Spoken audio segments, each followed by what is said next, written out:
शहर में अजीब सी खामोशी छाई हुई थी। 3 महीनों से शहर के विभिन्न इलाकों में रात के अंधेरों में किसी अज्ञात हत्यारे ने कई कत्ल कर दिए थे। पुलिस के पास सिर्फ एक सुराग था। हर बार एक खून के धब्बों से सना हुआ गुलाब का फूल मृतक के पास पाया जाता था। इस वजह से हत्यारों को रक्त गुलाब कातिल का नाम दे दिया गया था।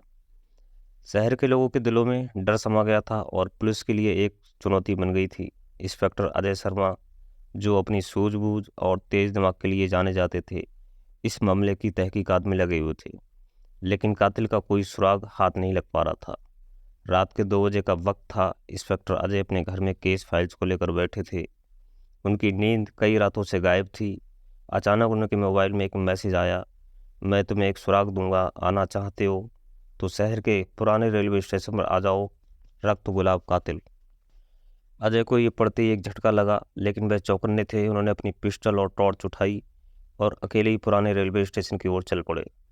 वह जानते थे कि वे यह हत्यारा खेल खेल रहा था, लेकिन वह अब उसका सामना करना चाहते थे। पुराना रेलवे स्टेशन एक वीरान जगह थी। वहाँ कोई ट्रेन नहीं चलती थी और वहाँ के टूटे फूटे प्लेटफॉर्म्स और बंद खिड़कियाँ एक अजीब सी खामोशी में डूबी थी। स्टेशन पर घना अंधेरा था, लेकिन बीच बीच में हवा हिलती हुई जंग लगी पुरानी रेल की पटरियाँ एक डरावनी आवाज़ निकाल रही थीं। अजय ने चारों ओर नजर दौड़ाई और अपनी पिस्टल संभालते हुए आगे बढ़ने लगे। तभी उन्हें दूर एक हल्की सी परछाई दिखाई दी।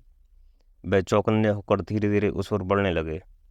जैसे ही वे परछाई के पास पहुंचे, उन्होंने देखा कि एक लाल रंग का गुलाब वहां रखा हुआ था, जिस पर खून के धब्बे थे। अजय गुलाब को ध्यान से देख ही रहे थे कि अचानक उनके पीछे से किसी की आहट हुई। वे तुरंत मुड़े, लेकिन वहां कोई नहीं था। तभी उन्हें एक फुसफुसाती आवाज़ सुनाई दी, तुम सच के करीब हो इंस्पेक्टर, लेकिन इसका अंजाम तुम्हारे लिए भी खतरनाक हो सकता है। अजय की नज़रें अब चारों ओर घूम रही थीं। उन्हें यकीन था कि कातिल आसपास ही था और उसने इस स्टेशन पर बुलाकर एक जाल बिछाया था, लेकिन अजय के इरादे पक्के थे। वह उस कातिल को पकड़ कर ही दम लेना चाहते थे। अगले कुछ दिनों तक अजय ने उस स्टेशन के आसपास का इलाका खंगाला और वहाँ एक पुराने चर्च की जानकारी मिली, जिसे अक्सर उस कातिल का अड्डा माना जाता था। चर्च जर्जर हालत में थी और उसकी खिड़कियां टूटी हुई थीं। अजय जब वहां पहुंचे तो उन्हें चर्च के अंदर एक दीवार पर कुछ अजीब सी आकृतियां और कुछ नक्शे टंगे मिले। अजय ने उन नक्शों का गहन निरीक्षण किया। उसमें कुछ खास जगह को मार्क किया गया था, जिसमें एक जगह पर अगले कत्ल की योजना बनाई जा रही थी। अजय को समझ में आ गया कि अगला बार कातिल ने कहाँ करने का सोचा है। अजय पूरे जोश में थे। उन्होंने अपनी टीम को सतर्क किया और अगले कत्ल की संभावित जगह पर निगरानी शुरू कर दी। वह खुद उस इलाके में एक गुप्त स्थान पर छुपकर इंतजार कर रहे थे। रात के अंधेरे में हर एक हलचल पर उनकी पैनी नज़र थी। तभी उन्हें सामने एक आदमी की साया दिखाई दिया, जो धीरे धीरे आगे बढ़ रहा था। वह सावधानी से एक घर के बाहर रुक गए और एक गुलाब को उस घर के दरवाजे पर रख दिया। इससे पहले कि वह कुछ और करता, अजय ने तुरंत उस पर हमला कर दिया और उसे पकड़ लिया।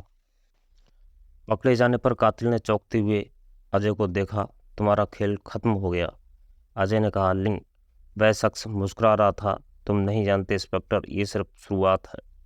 वह शख्स कोई और नहीं बल्कि शहर के प्रतिष्ठित लेखक विनय ठाकुर थे।